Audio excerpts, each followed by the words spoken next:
Okay, so is this it? This is the illuminator. So whatever mechanisms are inside that box is what causes the change in the air and draws the spirits. You know, any instrument that's able to communicate with the dead in any way, it kind of makes me more than a little bit suspicious. Why don't we take some baseline readings of the area around the illuminator and see what we come up with. So I'm measuring the surface temperature and also the temperature of the air right around this thing. I had one of the EMF meters, and it started going off the charts when I was at the bottom and the top of the illuminator. Whoa, whoa, whoa, whoa, turn it off. Well, changing the structure of the air around you certainly creates different vibrations, and Mark Macy seems to think that doing so invites or helps to invite spirits to our realm and helps them show up on Polaroid film.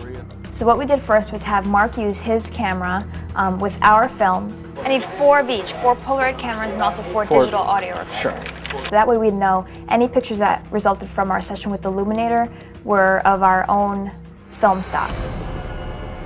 I'll take 3 of them. Do I look at you? Yeah, that's fine. Yeah.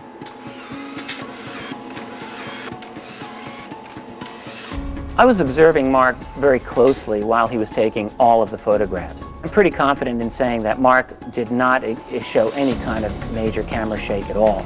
He was pretty steady, in fact. What about your glasses? The benefit of a Polaroid camera is that you're getting the image directly from the camera in plain view of everyone, and there's no way you can alter it.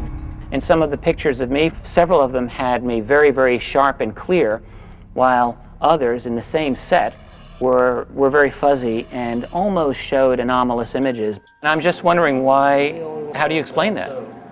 The pattern we found is that when the cloudier it is, the greater chance there is of getting a spirit face. It's some sort of incoherence caused by a blending of 2 dimensions, I mean the physical and the spiritual dimension.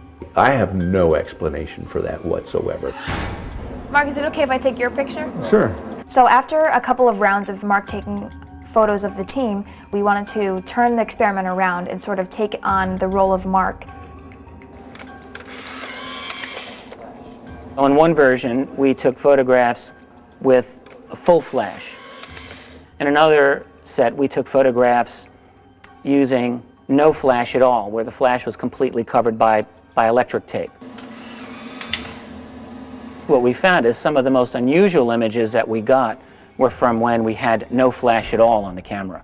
Yeah, this is the best one so far today. This is the one that Bill took, right? This is the most interesting one. You got 3 definite parts of a face there.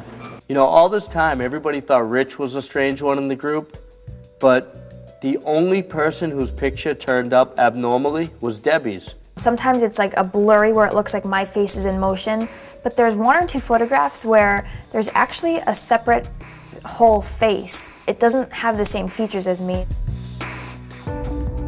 Now, we were really curious.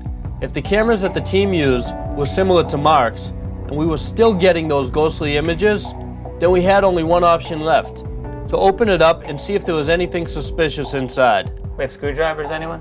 Yeah, I got one. I'm ready to go. All right. It takes a lot of time and effort to make one of these, I guess. Careful. So we get the cover off, and inside, it's just basically a black box, a couple fans, and a PVC tube with a little aluminum foil. How much does this cost? A lot of money? A lot of money. 5 figures. Let me know if you get spirit faces without the presence of this thing, and I'll know. A couple of times Mark indicated that what was going on here was beyond the ability of science to explain. I might have thought of it as ability of contemporary science to explain. I think that everything can be explained some way scientifically. The question is whether we've caught up to it or not.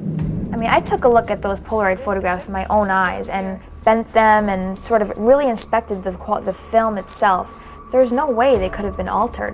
Whether it's spirits around me, I don't know, but it's different and really hard to explain how that could happen.